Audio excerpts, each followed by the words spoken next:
Maybe nobody knows. But the most dangerous temptation there is does not involve any of them. It arrives when you are tired, anxious, and think you no longer have the strength to continue. This temptation is silent, disguised, and it was precisely the first one that Jesus faced in the desert. She looks harmless, but destroys your faith little by little. And the scariest thing? You will pass through it. It's just a matter of time. But if you understand what was really behind that proposal, you will never be fooled again. Follow the channel so this message reaches more people who are struggling in silence, facing temptations that no one sees. Lucas had been walking alone through the desert for 3 days. The light backpack on his back no longer made sense. Inside it was just a blank notebook, a stale loaf of bread, and a nearly empty bottle. He wasn't there by chance.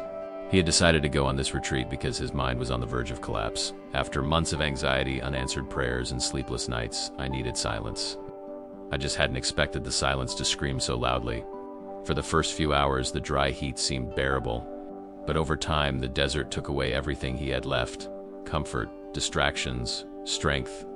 Fear crept in on the second day, creeping in. And with it, thoughts he thought he'd already overcome. You're wasting your time. This is all crazy. Not even God is listening to you. Lucas tried to push these thoughts away, but they came with the force of an invisible storm. On the morning of the 4th day, his lips cracked and his body limp. He stopped before a large rock. He sat down, took a deep breath, and wrote a single sentence in his notebook. God, if it really is you, then speak to me now. It was at this moment that the most dangerous temptation appeared, not in the form of a deep voice or a shadowy figure, but as a gentle suggestion in the mind.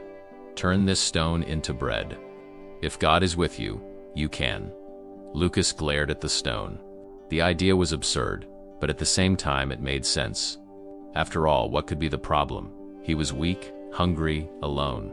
And if God wasn't speaking, maybe he should do something. But deep down he knew it wasn't about bread. It was about break the silence with a shortcut. It was about taking action so as not to feel abandoned. It was about trying to prove that God was still with him, even if it meant forcing a miracle. This is where the temptation becomes most dangerous. When it seems reasonable, it doesn't come as blatant sin, but as spiritual self-protection. As an escape disguised as faith. Go on just this once, it's just to help you carry on. God won't mind, right? Lucas stared at the stone as if staring at his own soul. He felt that if he gave in, he would gain bread, but lose something more valuable. It was then that he remembered what Jesus had said to the enemy in that same scene centuries ago. Man shall not live by bread alone. And he understood that sometimes the bread we desire is the immediate pain relief. But the real nourishment is to keep trusting even when it seems like nothing is happening. The next day, the desert seemed heavier. The sun rose slowly, as if mocking Lucas's weariness. He woke with a persistent thought hammering at his mind. If you are truly a child of God, then why did he leave you like this? It was strange.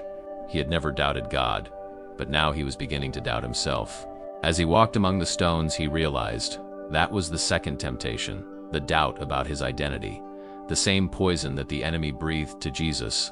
If you are the Son of God, throw yourself down from here. The proposal was not just to jump, it was to prove it. To prove that he was loved, that he was seen, that he was chosen. Lucas felt as if heaven itself demanded a performance to remain accepted. And herein lies the danger. When anxiety mixes faith with the need for acceptance, we begin to live to justify ourselves. To pray as if trying to convince God. To serve as if needing to prove we're still useful. Lucas stopped, looked up at the sky and murmured, I don't need to jump. I already am. And for the first time in days, he felt his heart breathe. Because he understood that the desert wasn't a test to prove anything. It was a space to remember who he was. By the 8th day, Lucas was no longer hungry. His body had adapted, but his mind had not. The physical desert seemed small compared to what was happening inside. He was exhausted, but lucid. That's when another thought pierced him like an arrow. I can get out of here now. I just had to accept that none of this makes sense. I just had to stop fighting. This was the third temptation, and the most dangerous. It wasn't about bread, nor about jumping. It was about give up everything in exchange for immediate peace. The enemy offered Jesus all the kingdoms of the world as long as he would kneel. For Luke, the proposal was more modern. All you have to do is give up your faith, conform, be like everyone else. The price? A soul in silence, no confrontation, no faith, no war. This is how many people abandon God, not by crying out, I don't believe anymore, but simply by getting tired of waiting. Lucas fell to his knees, tears in his eyes, and spoke softly, the peace that costs me my essence is not peace. It is prison. He didn't see angels. He didn't hear voices. But something inside him rose up that day because he resisted. And resistance sometimes is the highest form of faith. On the 9th day, the wind blew cold in the early morning. Lucas, huddled in a thin blanket, dreamed he was home with a hot plate in front of him and the smell of his mother's coffee filling the room. But when he opened his eyes, the silence of the desert reminded him he was still there. Only something had changed. For the first time, he didn't want to run away. Not because the suffering was over, but because now he understood sense. The most dangerous temptation is not the one that screams. It's the one that whispers logical arguments when your soul is weak. It offers you shortcuts that seem like protection, but they take you away from your purpose. Lucas survived not because he was strong, but because did not negotiate. He was hungry, had doubts, wanted to give up, but he didn't give up the faith that sustained him when nothing else did. It was there that he understood what Jesus meant when he said, "Get thee hence, Satan." It wasn't about driving out a visible enemy. It was about rejecting what seemed good but killed slowly. In essence, the greatest miracle of the desert is not to get out of it, is get out of there still in one piece. On the morning of the 10th day, Lucas walked to the top of a small rocky outcrop. From there he saw miles of dry sand and a clear sky. No clouds, no voices, no clear answers. The sky was silent, as it had been every day. And that could have been frustrating if he were still seeking external confirmation that God was there. But now, the silence was not absence. It was discreet presence, like a father watching from afar, knowing his son needs to learn to walk. Luke remembered Jesus' words, "You shall not tempt the Lord your God," and it finally made sense. God's silence, it was not abandonment, it was maturity. It was part of the process of trusting without needing to feel. This is where many give up. They think that if God doesn't answer, it's because he doesn't care. But sometimes the absence of noise is the sign that you are exactly where you are supposed to be. Luke didn't hear God's voice, but for the first time he heard his own, and that was enough to keep him going. Lucas descended from the hill and sat down in the rare shade formed by a crooked rock. He picked up his notebook. It was almost completely blank, but he didn't need to write much now. He just scribbled a short sentence, "I am still a son." And in that moment he realized that this was the deepest temptation of all doubt identity when everything is unfavorable. That's exactly what the enemy tried to do with Jesus. If you are the son, as if the desert had the power to redefine who he was. And that's what the desert tries to do with us too. Convince us that pain invalidates the promise, that anxiety diminishes its value, that fear disqualifies us spiritually. But Lucas now knew true identity does not depend on favorable circumstances. He was still a son, even when hungry, even without answers, even in silence. And that was what irritated the enemy most, seeing someone stand firm without needing signs, seeing someone be a son without needing proof. On the night of the 12th day, Lucas woke with a start. He had a strange dream. He saw a crowd cheering him, offering gifts, calling him master.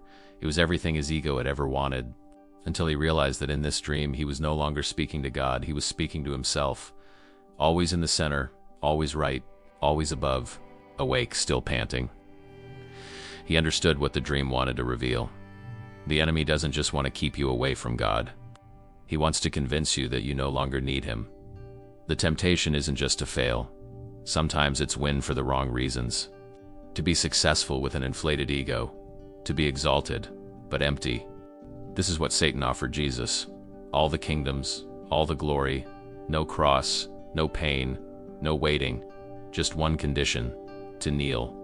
It was a brilliant shortcut that cost everything. Luke wiped the cold sweat from his forehead and prayed softly, "I don't want shortcuts. I want presence." And with that choice, he silenced the last temptation. On the 14th day, a light rain began to fall. It was the first drop of rain in weeks. Lucas looked up and smiled. It wasn't a miraculous deluge, but it was enough to show that the cycle was changing. He knew the desert was ending, but he also knew that the desert was not the villain.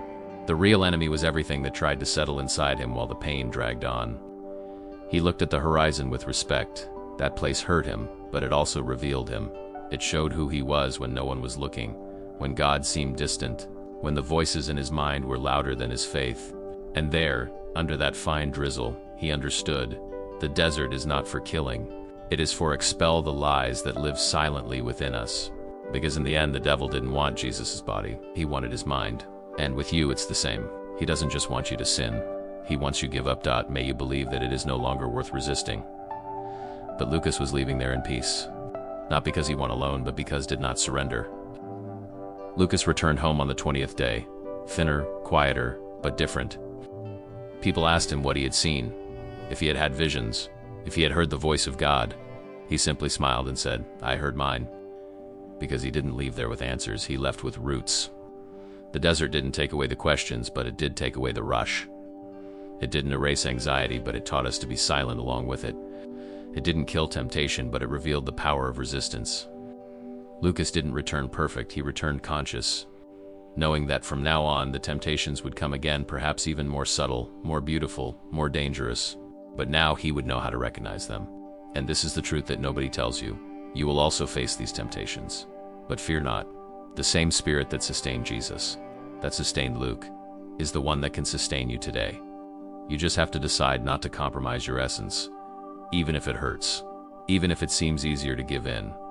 Because in the end, true victory, it's not about getting out unscathed. It's about getting out in one piece. If you've made it this far, you may be in your own desert right now. Maybe you're not hungry for bread, but for answers, for peace, for relief. And the enemy knows this. That's why he won't show up with horns. He'll come with logical ideas, with emotional shortcuts, with easier paths that seem like blessings, but lead you away from the truth. So tell me, what part of your faith have you traded in exchange for a little rest? What have you been doing just to prove that you are still loved? What stones are you trying to turn into bread just so you don't feel so alone? If this message confronted you, apply it. Don't keep it for later. And if you want to keep growing, getting stronger from within, turn on notifications, follow the channel. Here, each video is a step towards making you resist more, give in less, and win with purpose.